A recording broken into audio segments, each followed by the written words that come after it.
मित्रों, अगर मैं नाड़ियों की बात करती हूँ तो मैंने आपको ईड़ा और पिंगला दो नाड़ियों का ज्ञान बताया। ईड़ा जो कि बाईं तरफ होती है और पिंगला दाहिनी तरफ होती है। ईड़ा अगर मन का प्रतीक है तो जो पिंगला है वो बुद्धि का प्रतीक है।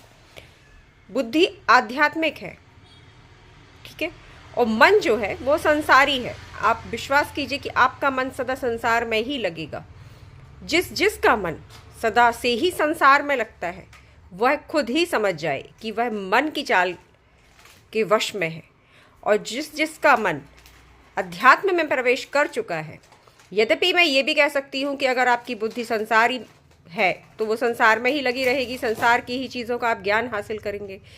लेकिन सबसे अच्छा जो मैं आपको उपाय बता रही हूँ वह संतुलन का है, क्योंकि आपको संसार में भी उतना ही काम करना होगा और अध्यात्म में भी अपने लिए उतना ही काम करना होगा। क्योंकि अगर आपने देह धारण किया है तो स्वाभाविक सी बात है कि आप उसके उदर पोषण के लिए, आप परिवार है अगर तो आपका परिवार के संचालन के लिए आपको आवश्यकता होगी धन की, ठीक है, आप कार्य करते हैं। लेकिन आपने संतुलन कहाँ स्थापित किया? आप तो सिर्फ और सिर्फ संसार में ही कार्य कर रहे हैं। और इसमें जबकि मैंने कहा कि संतुलन की आवश्यकता है, संतुलन से ही सुषुम्ना नाड़ी जागृत होती है, तो आपने तो अपने लिए अर्थात अध्यात्म के लिए तो आपने कुछ किया ही नहीं। जब आपने धर्म अर्थात अध्यात्म की राह पर आप चले ही नहीं तो स्वयं तक कैसे पहुंचेंगे? कैसे स्वयं का ज्ञान होगा?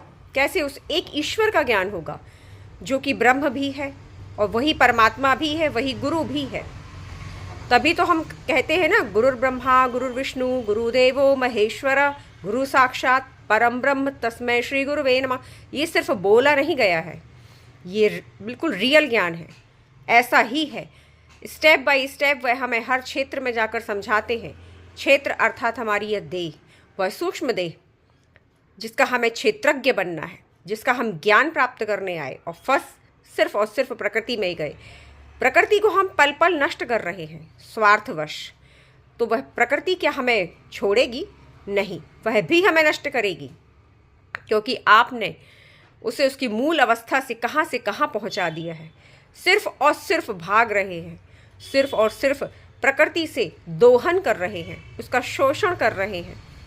जितनी आवश्यकता है उतना ही कर्म कीजिए स्वार्थ के लिए, स्वयं के लिए। निश्चित ही आप संतुलन की स्थिति तक पहुंच जाएंगे। इसके लिए ही धर्म की आवश्यकता है। सत्य बोलिए, सत्य कर्म कीजिए, सत्य का साथ दीजिए।